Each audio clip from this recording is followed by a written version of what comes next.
ನಮಸ್ಕಾರ ಎಲ್ಲರಿಗೂ. ಯಶಸ್ಸಿಗೆ ಆತ್ಮವಿಶ್ವಾಸ ಬೇಕೇ ಬೇಕು ಅಂತ ನಾವು ಚಿಕ್ಕಂದಿಂದ ಕೇಳ್ಕೊಂಡು ಬಂದಿದ್ದೀವಿ ಅಲ್ವಾ? ಆದರೆ ನಿಜವಾಗ್ಲೂ ಅದೇನಾ ಸತ್ಯ? ಇವತ್ತು ನಾವು ಒಂದು ಅಚ್ಚರಿಯ ವಿಷಯ ತಿಳ್ಕೊಳ್ಳೋಣ. ಕೆಲವೊಮ್ಮೆ ತುಂಬಾನೇ ಪ್ರೆಷರ್ ಇರೋ ಸಂದರ್ಭಗಳಲ್ಲಿ ಆತ್ಮವಿಶ್ವಾಸಕ್ಕಿಂತ ಶಾಂತವಾಗಿದ್ರೇನೆ ಜಾಸ್ತಿ ಪವರ್ ಸಿಗುತ್ತೆ. ಸರಿ, ಬನ್ನಿ ಇದರ ಬಗ್ಗೆ ಮಾತಾಡೋಣ. ಒಂದ್ಸಲ ಯೋಚನೆ ಮಾಡಿ ನೋಡಿ, ಯಾವುದೋ ಒಂದು ವಿಷಯ ನಮಗೆ ತುಂಬಾ ಬೇಗೇ ಬೇಕು, ಡೆಸ್ಪರೇಟ್ ಆಗಬೇಕು ಅನ್ಸಿದಾಗ ಅದನ್ನ ಪಡೆಯೋದು ಯಾಕಿನ್ನೂ ಕಷ್ಟ ಆಗತ್ತೆ. ಉದಾಹರಣೆಗೆ ಒಂದು ಜಾಬ್ ಇಂಟರ್ವ್ಯೂ ಇರ್ಬೋದು, ಅಥವಾ ಒಂದು ದೊಡ್ಡ ಪ್ರೆಸೆಂಟೇಷನ್ ಇರ್ಬೋದು. ಈ ಥರ ಅನುಭವ ನಮ್ಮಲ್ಲಿ ಹೆಚ್ಚಿನವರಿಗೆ ಆಗಿರುತ್ತೆ ಅಲ್ವಾ? ಇದರ ಹಿಂದೆ ಇರೋ ಕಾರಣ ಏನು ಅಂತ ಇವತ್ತು ನಾವು ಹುಡುಕಿ ನೋಡೋಣ. ಈಗ ಈ ಸ್ಲೈಡ್ ನೋಡಿ, ಇದು ನಿಜವಾಗ್ಲೂ ತುಂಬಾ ಇಂಟ್ರೆಸ್ಟಿಂಗ್. ಎಡಗಡೆ ನಮ್ಮ ಸಮಾಜ ನಂಬಿರುವ ಸುಳ್ಳು ಇದೆ. ಆತ್ಮವಿಶ್ವಾಸ, ಭರವಸೆ, ಒತ್ತಡ ಇವೆಲ್ಲ ಯಶಸ್ಸಿಗೆ ದಾರಿ ಅಂತ ಅನ್ಕೊಂಡಿದ್ದೀವಿ. ಆದ್ರೆ ಬಲಭಾಗದಲ್ಲಿ ನೋಡಿ, ಗುಪ್ತ ಕೀಲಿ ಇದೆ. ಶಾಂತತೆ, ಒಳ್ಳೆ ತಯಾರಿ ಮತ್ತೆ ಫಲಿತಾಂಶದಿಂದ ದೂರ ಇರೋದು. ನಮ್ಮ ಗಮನವನ್ನು ಎಡಭಾಗದಿಂದ ಬಲಭಾಗಕ್ಕೆ ಹೇಗೆ ಶಿಫ್ಟ್ ಮಾಡೋದು ಅನ್ನೋದೇ ಇವತ್ತಿನ ಚರ್ಚೆಯ ಮುಖ್ಯ ವಿಷಯ. ಹಾಗಿದ್ರೆ ನಮ್ಮ ಮೊದಲನೇ ಭಾಗಕ್ಕೆ ಹೋಗೋಣ. ಯಶಸ್ಸಿನ ಬಲೆ, ಫಲಿತಾಂಶದ ಗೀಳಿನ ಕ್ರೂರ್ಯ.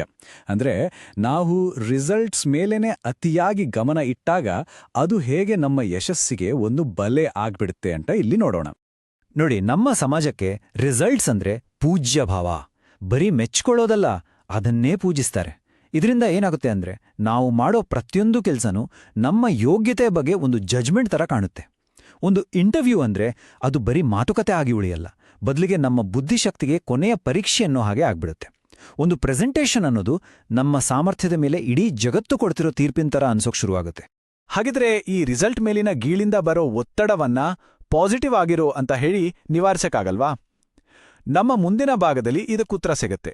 ಸಕಾರಾತ್ಮಕತೆ ಏಕೆ ಫೇಲ್ ಆಗತ್ತೆ, ಮೆದುಳು ಸ್ಥಗಿತಗೊಂಡಾಗ. ಥಿಂಕ್ ಪಾಸಿಟಿವ್ ಅನ್ನೋ ಈ ಫೇಮಸ್ ಸಲಹೆ ಯಾಕೆ ಪ್ರೆಷರ್ ಇದ್ದಾಗ ಕೆಲ್ಸಕ್ಕೆ ಬರಲ್ಲ ಅಂತ ಈಗ ನೋಡೋಣ. ಇದಕ್ಕೆ ಕಾರಣ ಕಾಗ್ನಿಟಿವ್ ಶಟ್ಡೌನ್, ಅಂದ್ರೆ ನಮ್ಮ ಬುದ್ಧಿ ಇದಕ್ಕಿದ್ದಾಗೆ ಸ್ಥಗಿತಗೊಳ್ಳೋದು. ಇದರರ್ಥ ಪ್ರೆಷರ್ ಜಾಸ್ತಿ ಆದಾಗ ನಮ್ಮ ಬುದ್ಧಿಶಕ್ತಿ ತಾತ್ಕಾಲಿಕವಾಗಿ ನಮ್ಗೆ ಸಿಗೋದೇ ಇಲ್ಲ. ಇದು ನಮ್ಮಲ್ಲಿ ಸಾಮರ್ಥ್ಯ ಇಲ್ಲ ಅಂತಲ್ಲ, ಬದಲಿಗೆ ಅತಿಯಾದ ಒತ್ತಡದಿಂದ ಹೀಗಾಗುತ್ತೆ. ಎಲ್ಲವೂ ಗೊತ್ತಿದ್ರೂ ಸರಿಯಾದ ಟೈಮ್ಗೆ ನೆನಪಿಗೆ ಬರಲ್ಲ ನೋಡಿ, ಅದಕ್ಕೆ ಕಾರಣ ಇದೇ. ಡೇನಿಯಲ್ ಕಾನ್ಮನ್ರ ಥಿಯರಿ ಇದನ್ನ ತುಂಬಾ ಚೆನ್ನಾಗಿ ವಿವರಿಸುತ್ತೆ. ನಮ್ಮ ಮೆದುಳಲ್ಲಿ 2 ಸಿಸ್ಟಮ್ಗಳಿವೆಯಂತೆ. ಸಿಸ್ಟಮ್ 2 ಇದು ನಿಧಾನವಾಗಿ, ಲಾಜಿಕಲ್ ಆಗಿ ಯೋಚನೆ ಮಾಡಿ ಕೆಲಸ ಮಾಡುತ್ತೆ.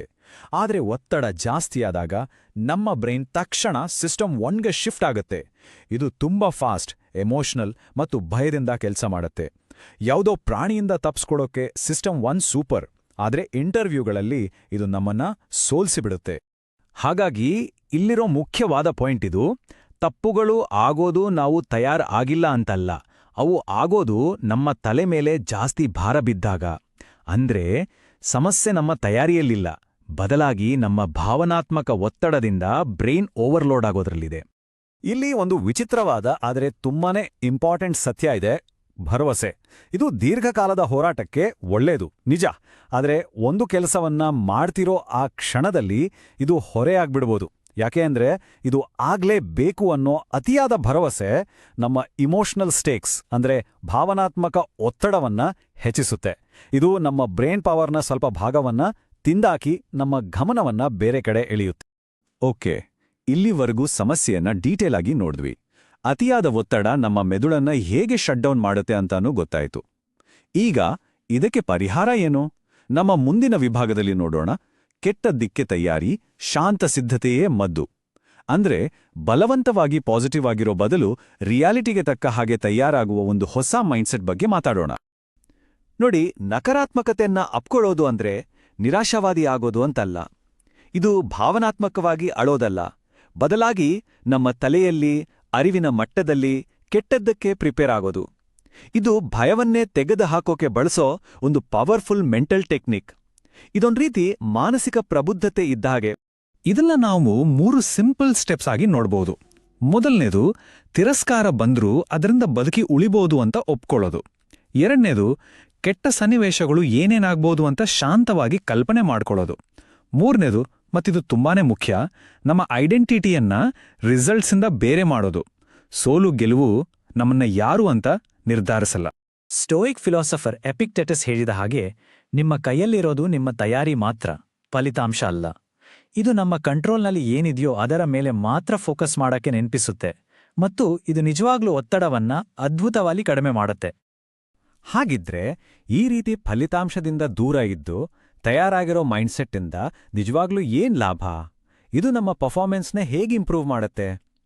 ನೋಡಿ, ನಿರ್ಲಿಪ್ತತೆ ಅಂದ್ರೆ ಕೇರ್ ಇಲ್ದೇ ಇರೋದಲ್ಲ, ಬದಲಾಗಿ ರಿಸಲ್ಟ್ ಬಗ್ಗೆ ಭಯ ಇಲ್ದೇ ಇರೋದು. ಬನ್ನಿ ಮುಂದಿನ ವಿಭಾಗದಲ್ಲಿ ಇದರ ಲಾಭಗಳನ್ನ ನೋಡೋಣ. ಒತ್ತಡವಿಲ್ಲದ ಕಾರ್ಯಕ್ಷಮತೆ, ನಿರ್ಲಿಪ್ತತೆಯ ಪ್ರಯೋಜನಗಳು. ಶ್ರೇಷ್ಠ ಕಾರ್ಯಕ್ಷಮತೆ ಅಂದ್ರೆ ಫ್ಲೋ ಸ್ಟೇಟ್ ಬಗ್ಗೆ ನಾವೆಲ್ಲರೂ ಕೇಳಿರ್ತೀವಿ. ಆದರೆ ಇಲ್ಲೊಂದು ಪ್ಯಾರಾಡಾಕ್ಸ್ ಇದೆ. ಈ ಫ್ಲೋ ಸ್ಟೇಟ್ ಬರೋದು ಹೈ ಪ್ರೆಷರಿಂದ ಅಲ್ಲ. ಫ್ಲೋಗೆ ಸವಾಲ್ ಬೇಕು, ಆದ್ರೆ ಭಯ ಇರಬಾರ್ದು. ನಾವು ರಿಸಲ್ಟ್ ಬಗ್ಗೆ ತಲೆಕೆಡಿಸ್ಕೊಳ್ಳೋದನ್ನ ಬಿಟ್ಟಾಗ ನಾನು ಹೇಗೆ ಕಾಣಿಸ್ತಿದ್ದೀನಿ ಅನ್ನೋ ಯೋಚನೆ ಮಾಯವಾಗಿ ಆ ಫ್ಲೋ ಸ್ಟೇಟ್ಗೆ ಹೋಗಕ್ಕೆ ಸಾಧ್ಯ ಆಗುತ್ತೆ.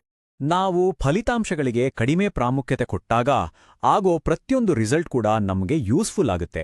ಸೋಲು ಅನ್ನೋದು ಫೀಡ್ಬ್ಯಾಕ್ ಆಗುತ್ತೆ, ತಿರಸ್ಕಾರ ಅನ್ನೋದು ಬೇರೆ ದಾರಿಯನ್ನ ತೋರಿಸುತ್ತೆ, ಮತ್ತು ಯಶಸ್ಸು ಅನ್ನೋದು ಹತಾಶೆಯಿಂದ ಬರೋದಿಲ್ಲ, ಅದು ಸಹಜವಾಗಿ ಆಕ್ಸಿಡೆಂಟಲ್ ಆಗಿ ಬಂದ ಹಾಗೆ ಆಗುತ್ತೆ. ಸೋಲು ಅನ್ನೋದು ಒಂದು ಜಡ್ಜ್ಮೆಂಟ್ ಆಗುಳಿಯಲ್ಲ, ಅದು ಬರೀ ಒಂದು ಡೇಟಾ ಆಗುತ್ತೆ. ಓಕೆ, ಇದೆಲ್ಲ ಫಿಲಾಸಫಿ ಥರ ಕೇಳಿಸ್ಬೋದು. ಆದರೆ ಈ ಶಾಂತ ಸಿದ್ಧತೆಯನ್ನ ನಮ್ಮ ದಿನನಿತ್ಯದ ಜೀವನದಲ್ಲಿ ಪ್ರಾಕ್ಟೀಸ್ ಮಾಡೋದು ಹೇಗೆ? ಬರೀ ಯೋಚನೆ ಮಾಡಿದ್ರೆ ಬದಲಾವಣೆ ಆಗುಲಲ್ವಾ? ಹಾಗಾಗಿ ಬನ್ನಿ ನಮ್ಮ ಮುಂದಿನ ಭಾಗಕ್ಕೆ ಹೋಗೋಣ. ಶಾಂತತೆಗಾಗಿ ಒಂದು ಪ್ರಾಯೋಗಿಕ ಮಾರ್ಗದರ್ಶಿ, ತತ್ವದಿಂದ ಆಚರಣೆಗೆ. ಒಂದು ದೊಡ್ಡ ಈವೆಂಟ್ಗೆ ಮುಂಚೆ 3 ಕೆಲಸಗಳನ್ನು ಮಾಡ್ಬೋದು. 1, ಕೆಟ್ಟ ಸನ್ನಿವೇಶಗಳು ಏನೇನು ಅಂತ ಒಂದು ಪೇಪರ್ ಮೇಲೆ ಬರೆಯಿರಿ. 2, ನಾನಿದನ್ನ ಸರ್ವೈವ್ ಮಾಡ್ತೀನಾ ಅಂತ ನಿಮ್ಮನ್ನೇ ಕೇಳ್ಕೊಳ್ಳಿ. ಉತ್ತರ ಆಲ್ಮೋಸ್ಟ್ ಯಾವಾಗ್ಲೂ ಹೌದು ಅಂತಾನೇ ಇರುತ್ತೆ. 3, ರಿಸಲ್ಟ್ ಬಗ್ಗೆ ಯೋಚನೆಸೋ ಬದಲು ನಾನೇನ್ ಕಾಂಟ್ರಿಬ್ಯೂಟ್ ಮಾಡ್ಬೋದು ಅನ್ನೋದ್ರ ಮೇಲೆ ಗಮನ ಇಡಿ. ಇದು ಭಯವನ್ನ ನ್ಯೂಟ್ರಲ್ ಮಾಡ್ಬಿಡತ್ತೆ. ಆ ಈವೆಂಟ್ ನಡೀತಿರುವಾಗ ನಿಮ್ಮ ಮಾತು ಮತ್ತೆ ಚಲನೆಯನ್ನ ಸ್ವಲ್ಪ ನಿಧಾನ ಮಾಡಿ. ನಿಧಾನತೆ ಅಂದ್ರೆ ಸೇಫ್ಟಿಯ ಸಂಕೇತ. ಬೇರೆಯವ್ರನ್ನ ಇಂಪ್ರೆಸ್ ಮಾಡೋಕೆ ಟ್ರೈ ಮಾಡೋ ಬದಲು ಅವರು ಹೇಳೋದನ್ನ ಗಮನ ಕೊಟ್ಟು ಕೇಳಿ, ಮತ್ತು ಮೌನಕ್ಕೆ ಜಾಗ ಕೊಡಿ. ಸೈಲೆನ್ಸ್ ಅಂದ್ರೆ ಫೇಲ್ಯೂರ್ ಅಲ್ಲ, ಅದು ನಿಮ್ಮ ಹಿಡಿತವನ್ನು, ಸಂಯಮವನ್ನು ತೋರಿಸುತ್ತೆ.